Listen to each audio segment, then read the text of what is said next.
Hi, I'm Helena Alexander, and I'm going to be performing my original informative Avengers Assemble. Trust no one.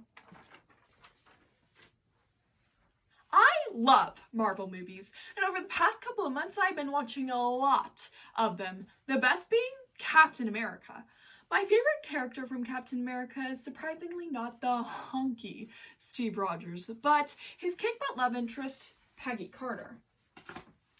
Although she is painted as the damsel in this story, she breaks that stereotype many times, saving herself and Captain America in the process. So imagine my excitement when I found out that Peggy Carter is actually based off of all the amazing British women of the Special Operations Executive, or SOE, a beneficial and progressive spy organization from World War II. So first, let's meet the scrawny Steve Rogers before his superhero days and talk about what the SOE was and how SOE agents were trained. Next, we'll see Captain America in action for the first time and talk about how the SOE changed the role of women in war. And finally, we'll see Captain America reign victorious and talk about how the SOE has impacted war, technology, and culture today as these SOE Avengers assemble. So first, let's meet the scrawny Steve Rogers before his superhero days and talk about what the SOE was and how SOE agents were trained. Let's set the scene.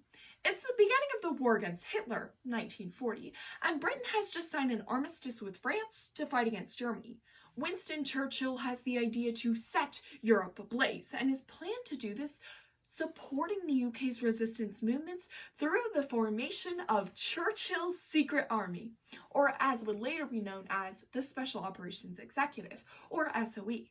This spy organization's goal was to shield Britain throughout World War II through the use of irregular warfare tactics, such as sabotage, small arms, radio and telegraph communication, and unarmed combat, according to the article Female Spies of the SOE from HistoricUK.com.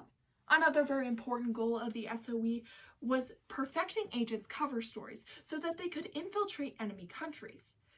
Many agents lived a double life, using their established positions in adopted countries to perform illegal and dangerous activities under the nose of the enemy. According to the article Espionage in the SOE from HistoricUK.com. But all this espionage took training.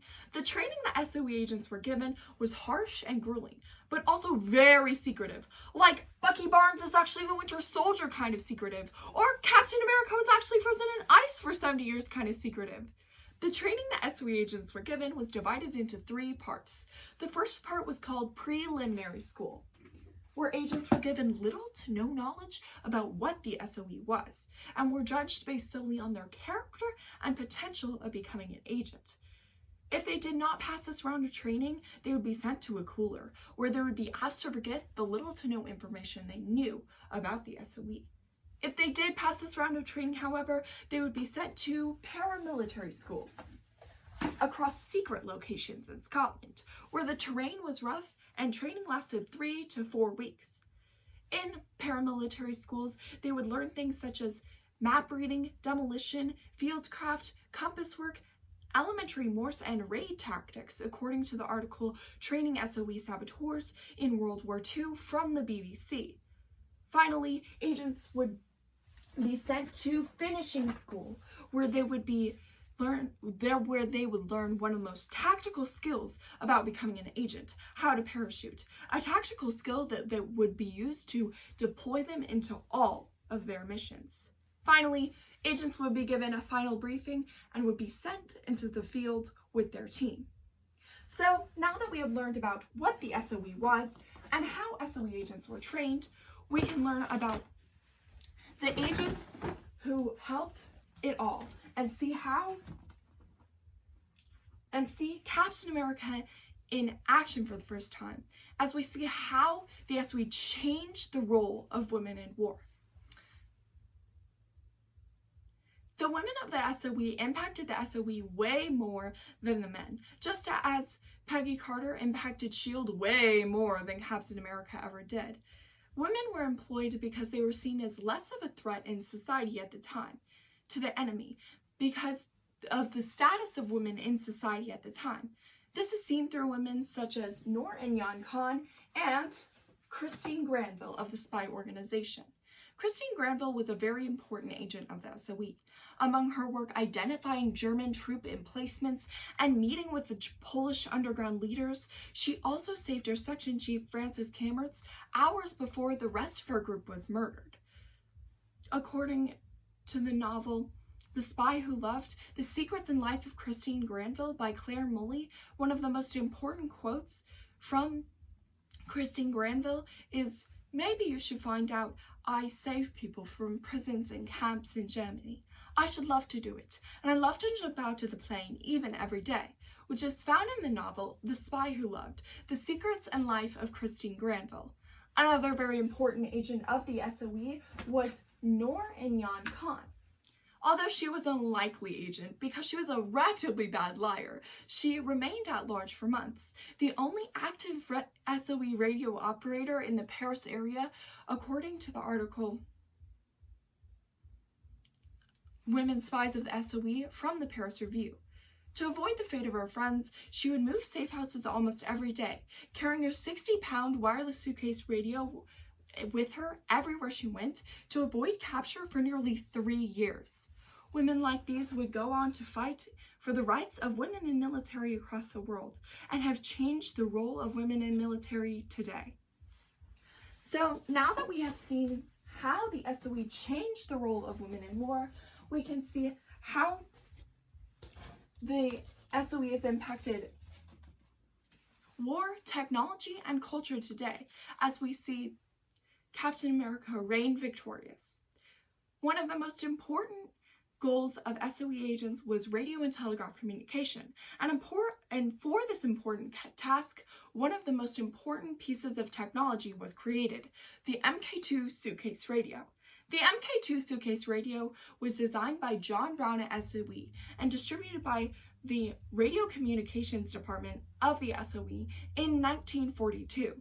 According to the article Type 2 MK2 Suitcase Radio from CryptoMuseum.com.